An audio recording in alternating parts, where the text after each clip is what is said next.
Hey everybody, let's tell a story. It's time for Comix Kids. Hey guys and gals, it's Mr. Craig here, and I've been on a little bit of a hiatus from my Comix Kids because I've been working on other videos, but something special kind of happened today, and I want to take advantage of that as a part of the Comix Kids series. So, gang, I have been, my name is Mr. Craig. I am with the Boys and Girls Club of the Bay and Lakes region. Wow, the Bay and Lakes region. That now means that I'm teaching kids in Shawano, Green Bay, and Door County, all three locations, as well as kids virtually, which is awesome. But I get a chance to work with other kids out in the communities as well, and I've been doing a lot of workshops for different schools and different libraries. In fact, I just did a workshop at my local hometown library, and they did a front page article about yours truly doing that. And coming up very soon, Mr. Craig is going to be teaching a workshop at San Diego Comic-Con for teachers and kids. Wow. Talk about a bucket list item. That's a big deal, and I don't know if I'm going to ever do one again after that, but it's at least something super cool that I get a chance to say that I was there and I did that. Recently, myself and a friend got a chance to teach a workshop at the Brown County Library. Now, it was about zines, and the workshop was called Teens for Zines, or Zines for Teens, and I don't know if everybody really knows what a zine is, so we didn't have a very great turnout, but the turnout that we did have, we got a chance to make a really great little piece, and I want to show that to you in a second. But what is a zine? Well, a zine is kind of like a book or a magazine or something that you're making a collection that has puzzles and ads and artwork and poetry, and this one here has movie reviews in it, and articles with photographs. This one here has a lot of different artwork and things, and you know what? They're different sizes. They can have different themes, different, looks like a fun comic right there, but there's all kinds of different things happening inside of a zine that the artists are unlimited. They can do whatever they want. They could make little cutout images that you could do. You can also do some really wacky things when it comes to printing them, which I didn't know, where you can actually print them into special, print them with special printers to get the inks just a certain way. Really cool. But what we did at the library is we actually did what was called a jam comic. Never heard of a jam comic before? What is that? Is that where you jam it into the door and something happens to it? A jam comic is where we each took a page and we each drew a panel on that page, the very first panel, and we had 10 minutes. We limited ourselves to 10 minutes for each of our panels, and boom, go. So as soon as we started, this was here the one that I started with. It was a little Frankenstein, because that's one of my favorite characters. But I did a little Frankie comic right there and colored it in, and we actually got a chance to pick and choose whatever colors we wanted to, and we discussed that right away too. Do we want to use colors? Do we want to use black and white? Black and white is a heck of a lot cheaper, but if you're going to print a very small number of these for the people that were part of the workshop, you should do it in color because that's a lot of fun. Then, ting, ding, ding, the timer went off at 10 minutes. So what we did is we took all the materials that we used and our page and passed it to the next person. So all of a sudden, the next page came to me, and I'm like, oh gosh, this is another person's page. So all of these comics were from different people. This artist was a student of mine, and actually went sideways with their panels, which was pretty cool. So all of it was very creative. And it's like, all of a sudden, you got this new handful of tools that you're going to use, and a new page that you have to figure out what's going to happen next.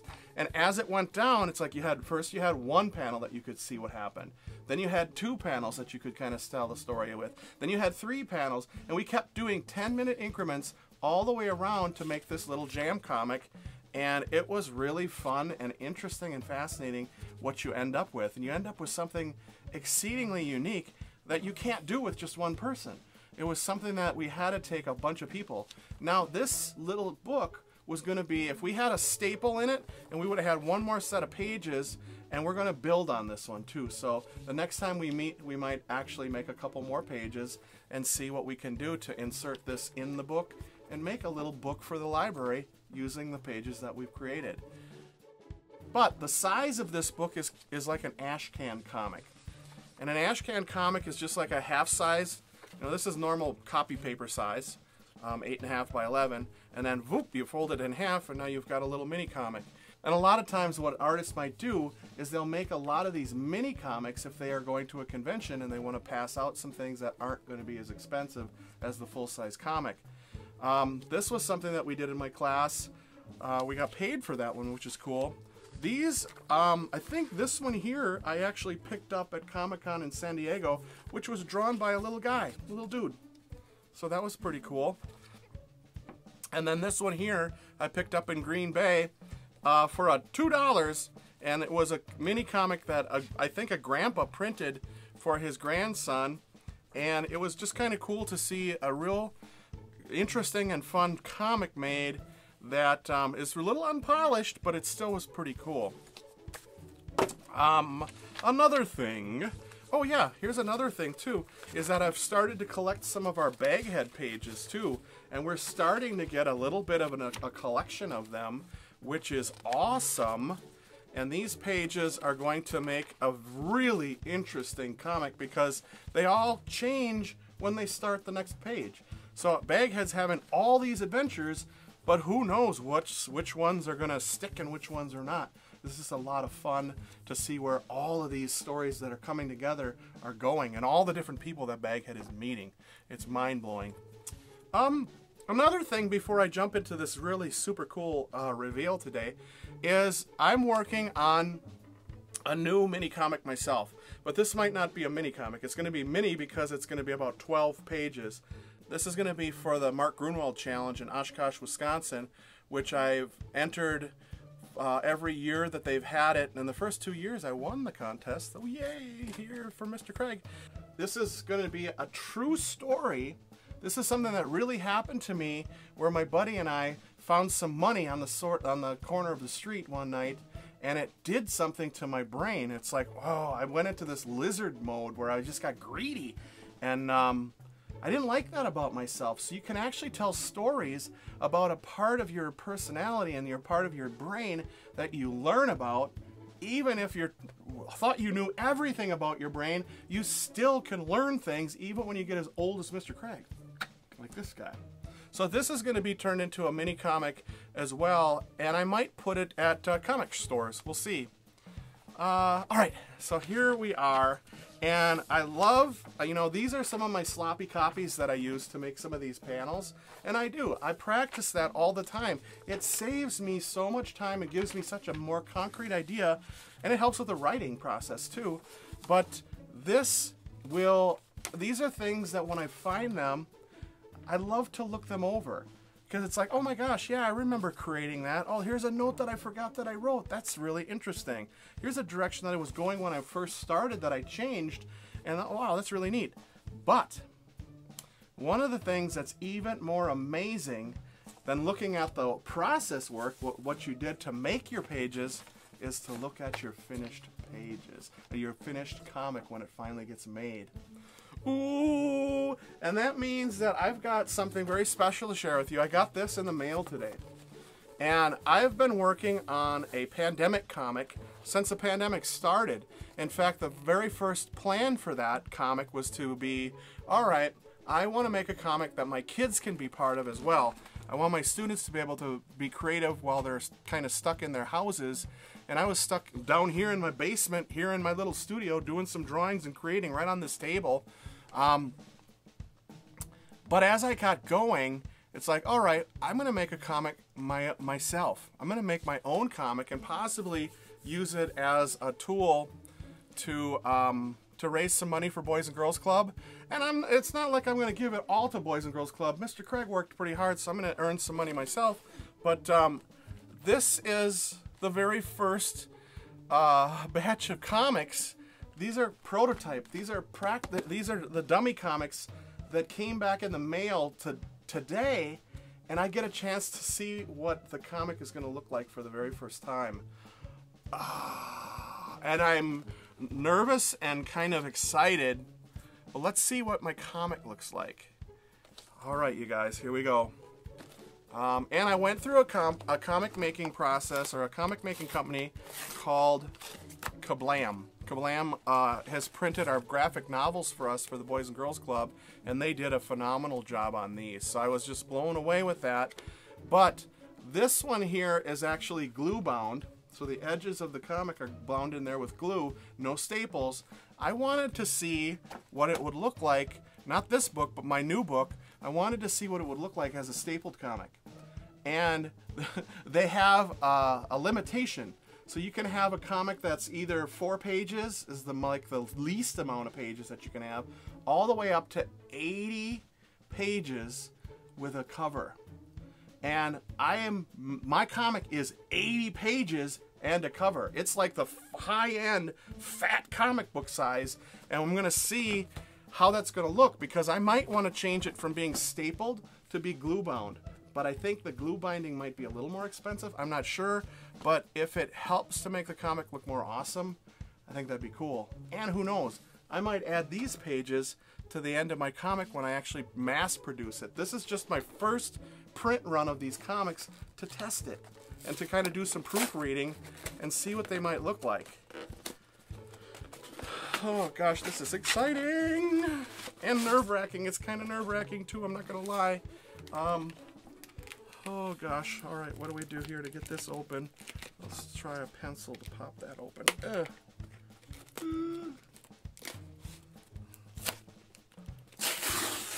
I hope it turns out cool.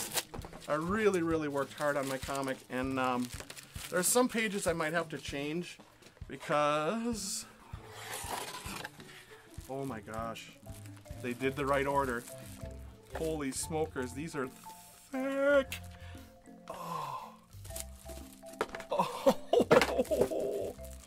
Oh my god, look at the back cover. The back cover looks beautiful. Okay, okay, okay. Calm down, calm down. I can't calm down. Come on, where's my X-Acto knife when I need it? Oh my goodness. And I was really surprised to get these so quickly. 1, 2, 3, 4, 5 comics. And these probably cost about $5 or almost $6 to print, because it was only a few print run. But it was pretty cool to be able to do that many, because other companies, depending on where you go, there was one company where it cost like getting one comic printed was almost $90. Compared to $5, that is not even a comparison. Look at that. Look at that. That's my comic. Oh my gosh. And that's me. That's me on the cover. My beard is a little crazy, and my beard has gotten crazy throughout the pandemic. And then when you open it up, I've got these. Oh gosh, that looks so cool. I'm trembling a little bit here, you guys. This looks really slick, and look at these chapter breaks. That's my chapter breaks for that. This page here I actually need to finish yet, but everything else is really, really cool. I think anybody who's interested in getting one of these comics is really gonna love this. Just look at this, because this is all the things that happened during the pandemic. This one was a comic show. My friends and I had like 1, 2, 3, 4, 5 guys and myself that were part of an art showing, a gallery showing that had all of our comic making stuff on display at a local college, and then the pandemic hit and nobody got to see that whole show. So it was up for months, but nobody could see it because the whole world was shut down. The pages feel a little weird, but not bad. And the artwork looks phenomenal. The artwork looks really, really sweet, you guys. And I've got examples of my artwork here in kind of at chapter breaks. And all of a sudden there's a new chapter break with a new cover that I did. And this page right here I might have to take out because, I don't know, we'll see. I'm looking at copyright stuff and seeing if that's actually something I can use. But, so where we had Black Lives Matter, that was a big deal during the pandemic and a big deal now. Just COVID, where people were masking or not masking. Here's a page that's dedicated to my dad. My dad passed away before the pandemic happened, so he never even knew. He never even heard about the pandemic because he was gone. But man, it would have been so wild. I think he would have just been really scared, because I think he would have been like, I can't get sick. Stories from the past. Look at that robot, giant robot. That page is trimmed pretty tight there. Might want to move that one over. Oh, this looks really good. But now, yeah, I can look at these pages and I can kind of see exactly where things worked out perfectly, or where I might need to change some things.